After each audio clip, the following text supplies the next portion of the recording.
Right. This goes right on top like that for now.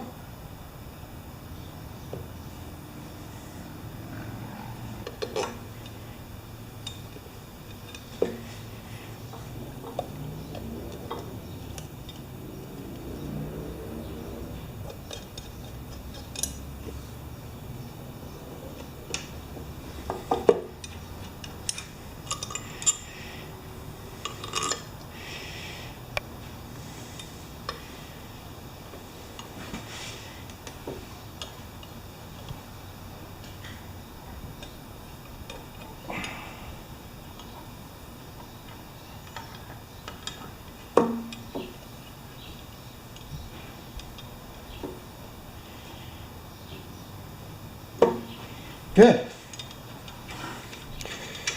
Okay, that head's on there. I don't think it's coming off this time either. I don't know if I should put a tiny bit of grease on there. I think Ken would. Ken from Ken Small Engines. And then that should just fit down on there like that.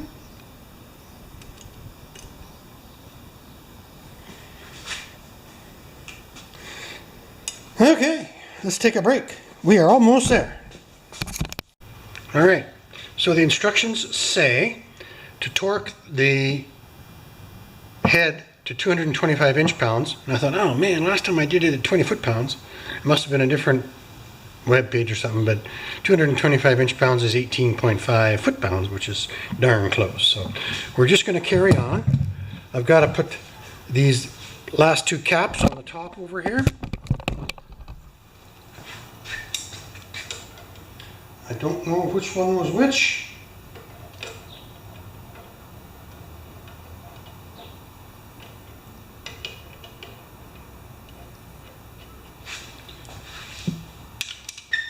These ones do not have a super torquing spec, so I'm just going to snug them up first.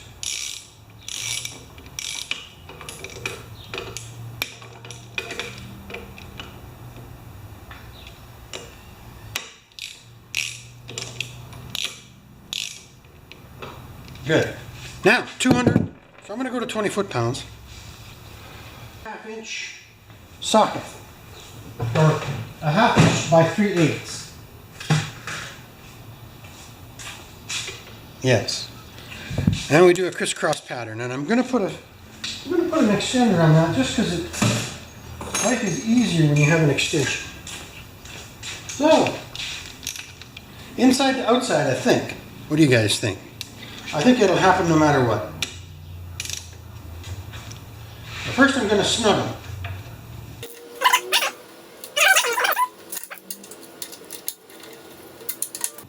Okay, now we're going to go to the click.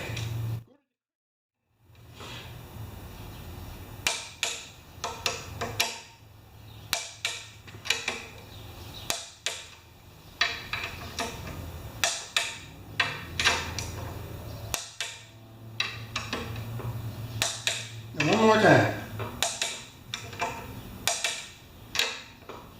This is probably the unnecessary step, but just do it anyway. Okay, and then we get the other ratchet out. Tighten these up the last little bit. Good. This machine, like all compressors, when it's finished charging, there's 180 pounds of air sitting right here. So when the engine starts back up again, it can't turn the compressor. So what this little bypass valve does is it takes the air up to here and it puts a shot of air into the head, and that's what these two brass guys were for, and it just releases the air off the head so that next time the engine can start up and it won't be fighting the air in the head. Blah, blah, blah. I think I say that every time. But it was a pretty cool moment when I learned that. So I'll be back in a bit, guys. Okay, FYI. I did flip this top gasket because I noticed the paper tab was stuck out here instead of underneath there. I don't know if it makes any difference because the holes all lined up and everything was the same. But that's just the way it is. Bit of a perfectionist, probably going overboard. But that The old gasket I took off had the 2 tabs on it, right? Okay, I'm going to carry on. I've got it, okay, I've got the output connected, I've got the air line connected, and I was just going to do the belt, and I will have to loosen the motor off to get that moving around again, darn it. But we'll do a couple of revolutions to make sure we're good here.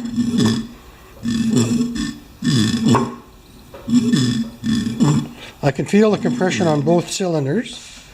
So anyway, I'm just going to leave you until I get the belt on. Okay, I think it's time to start one of these up. And unfortunately, we're going to need some fresh air. So let's just do a recap of what we did today. We installed the valve, we cleaned the head, installed the valve, triple checked our torque, because I had that valve, I had that head gasket on backwards. Connected up our high pressure hot line to the tanks. Did the soft line that drains the pressure off the head for restarts. Put on a new belt. Area ready.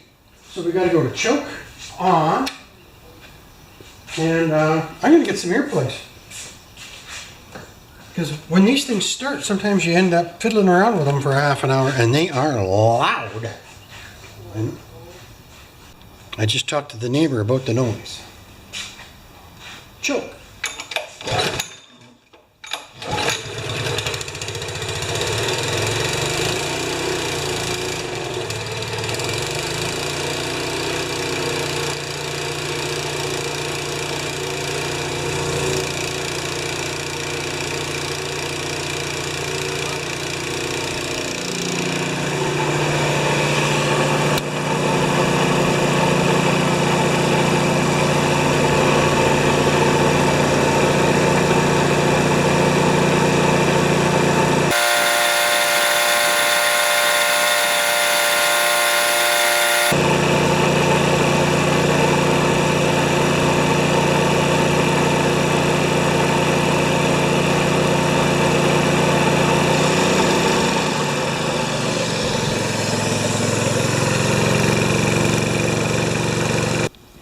Okay guys, I've got my new head on. Everything's good. I traded these little relief valves over to the other machine. So when I block this ball that's in the back here tight, I can get the machine to pressure up to 150 pounds or more, to the point where the pop valve pops. But this is blowing air back too much, and it's leaking when it shouldn't. So I'm going to work on this tomorrow. That's where I'm at. And so that's a pretty good day for me. Alright, now we're going to take this valve apart. I have a spare one because the one on the machine is acting up. It's giving a pulse of air at the wrong time. And yes, I'm going to use my left-handed crescent wrench. You guys can laugh. But we'll put them both in the same orientation. Look me right here. Okay, I'll do it this way. One's in my left hand. Okay, so you agree with that they're both at the same orientation with the heavy side of the wrench facing left? You got that? I'm going to roll the ball forward on both of them. This one's closing, as if it should in my left hand when you roll the ball forward, and this one is opening. All right? So that's opposite. But for a right-handed person, if you have this part to the right and you roll the ball forward, so there, now you roll the ball forward in both, but they're opposite. FYI, it's a left-handed crescent wrench. My father-in-law gave it to me 30 years ago. I think it came home from Europe. Okay, let's get this cleaned up.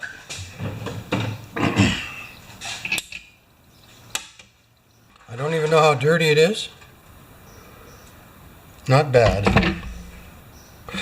But it does look cleaner inside and on the ball tensioner than this one is clean, but it looks scungy, like scratched up and stuff. It's probably been diddled by a contractor. And I don't have anything against that. People try and fix their own stuff. That's great, right? Good. Okay. I'm going to clean this up on the wire brush, just the threads. I'll take this apart too. Yeah, this one looks much better than the other one. So there's our stage 1 that seals the air in. And then there's our stage 2 that sets the upper pressure.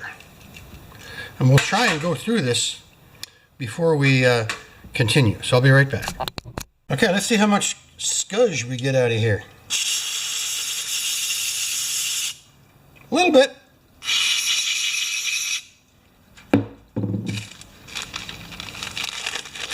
Now remember what I say about steel wool. If you use it, you gotta rinse after. I'll just rinse this onto the floor. Okay, that looks brand new to me compared to the other one. Okay, now let's wash this out. It's pretty scungy too, you know that? I think it's just one piece, yep.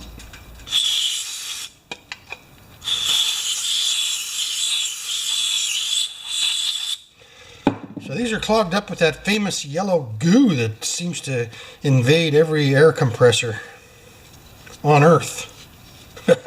That's an exaggeration. I've been told a million times not to exaggerate, right? Ooh, it's a little scratched up, or is that just from the magnetics? No, it's perfect. Yeah, I wished I had this one on the first time. So now the trick to this one is to close it all the way first. Over here. Close it firmly, but do not damage any of the brass or the ball.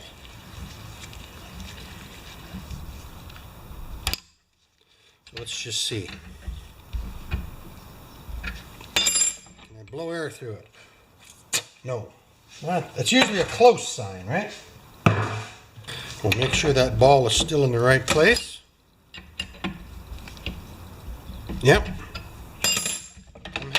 Oh, fragile. Do not drop. And then it says to put this in 2 turns in to start.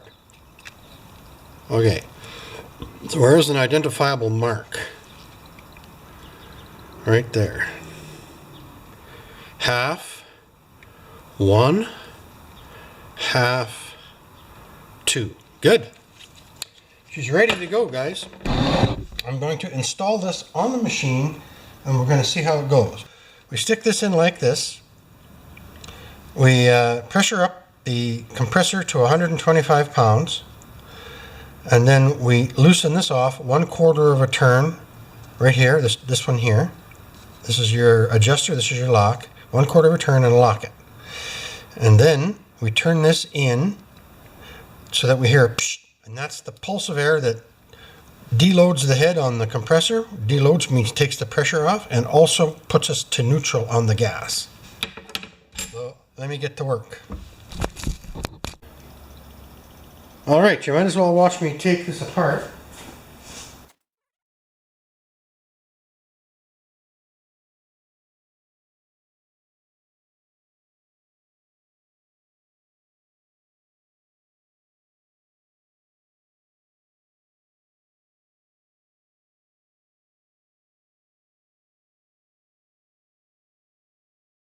You need every tool you got.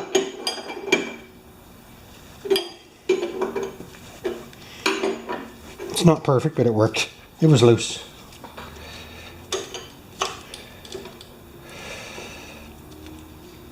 And interestingly enough, this one has been changed out.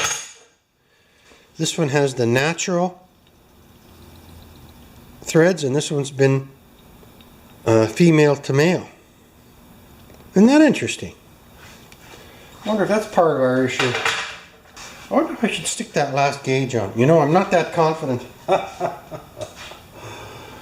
My present to myself will be putting the last gauge on. But it's an important gauge because it's the one that does the tanks. I've been kind of using the regulator gauge just to get myself through. Due to my frugal nature, right? Okay, this This wrench's name is Gib, and he helps me out a lot. Gib's not here anymore, but his wrench is.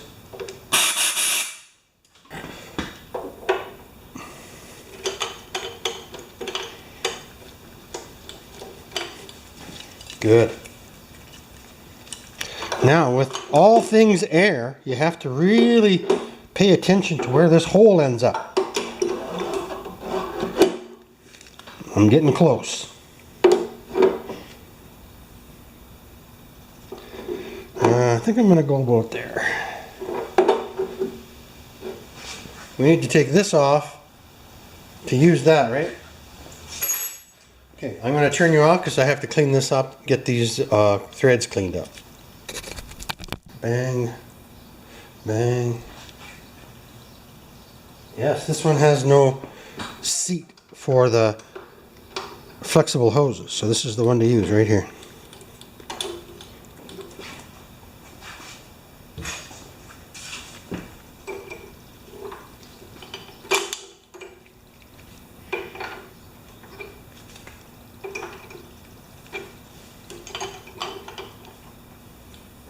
I think I can go one more revolution. Got a revolution, yeah. How am I going to do this?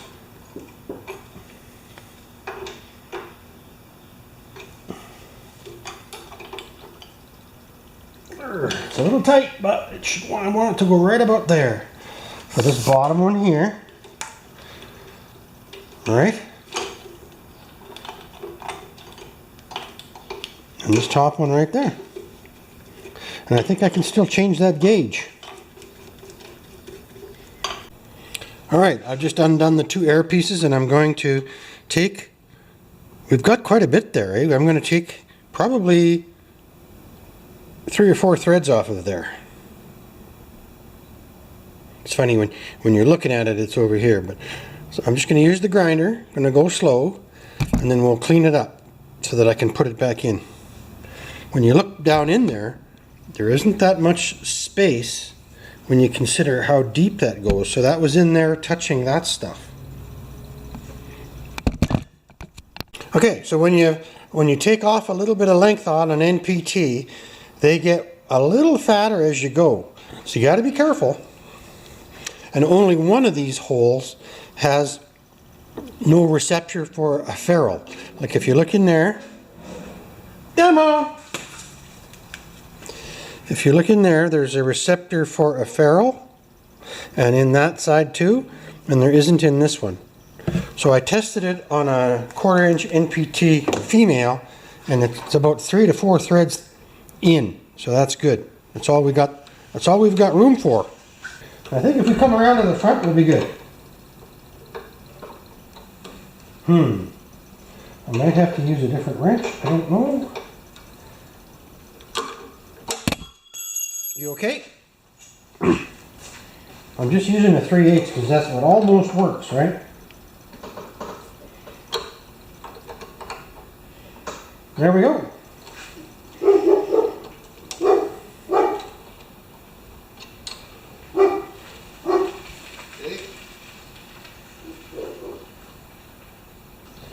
It looked like some guy going by on a stolen bike, didn't it? Okay. So if the air pressure gods are with us, we should pressure up with no leaks. All right, so we're there. We're here. We have things set. I need my felt pen.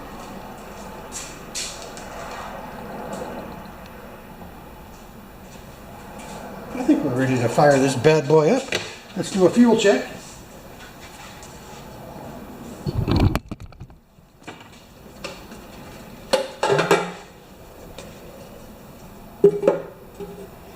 It's good. 2 inches of fuel should do.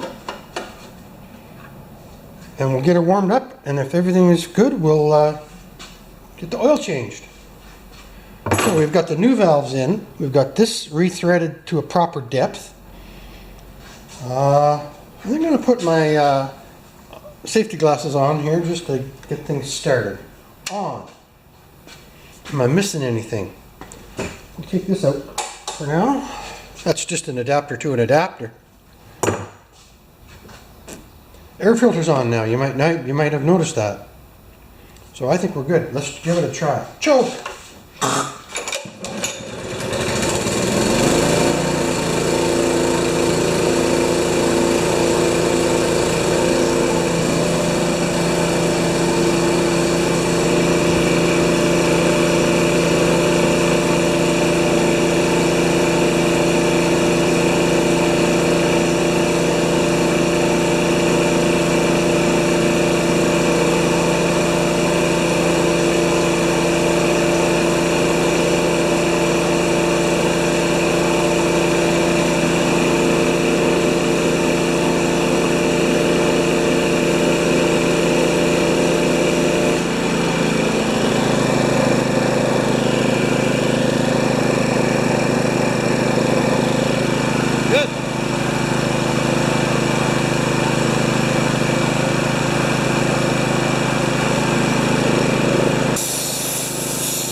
Look at that.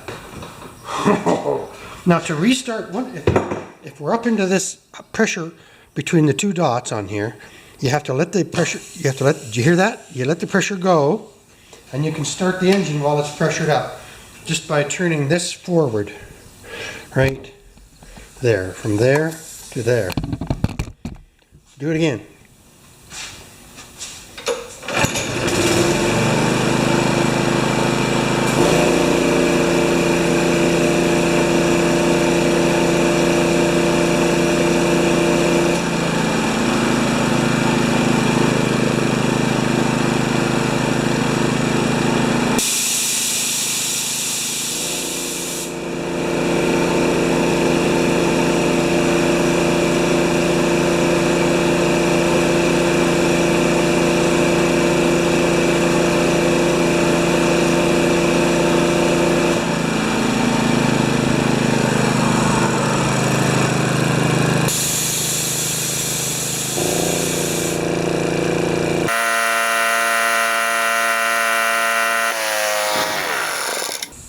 I think that's a go, guys.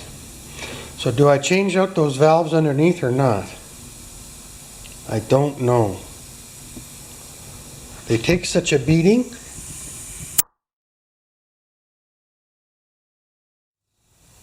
You know what? I'm gonna do it. I'm a crazy. I'm a glutton for punishment.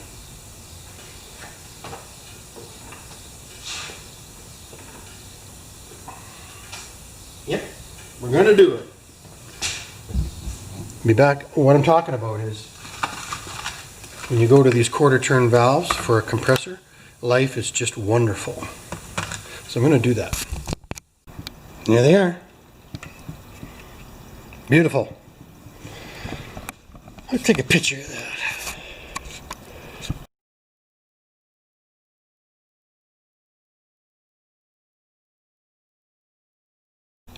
So all is good. I got 500 milliliters out of the old motor, and I got just over a quarter of a cup out of the compressor. All right, this is Jenny 2. While I was working on it, we called it Ugly Jenny, but now it's not.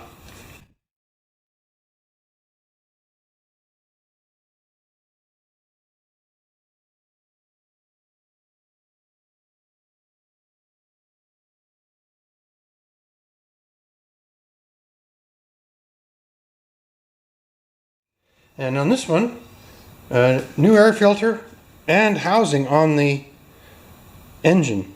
New rewind. Here we go. Rewind repair. Carb clean, of course. Oil change, adjust air control throttle. That was huge on this one. Right here, I ended up putting on a whole new bypass valve for that. New belt, replaced new gauges, new drains, quarter turn underneath. You probably saw that during the videos. New air filter on the compressor too. New valves in the compressor right here. These two valves at the top, and these are the unloader valves, and also new valves, intake and exhaust valves on the compressor itself. It was pretty worn, but it still has good compression. Let me see. New head gaskets. You can just see the pretty white line there over the one head gasket. And adjust throttle. And oh my gosh, I adjusted that throttle so much. So let's go and we're going to give this one a test. Choke!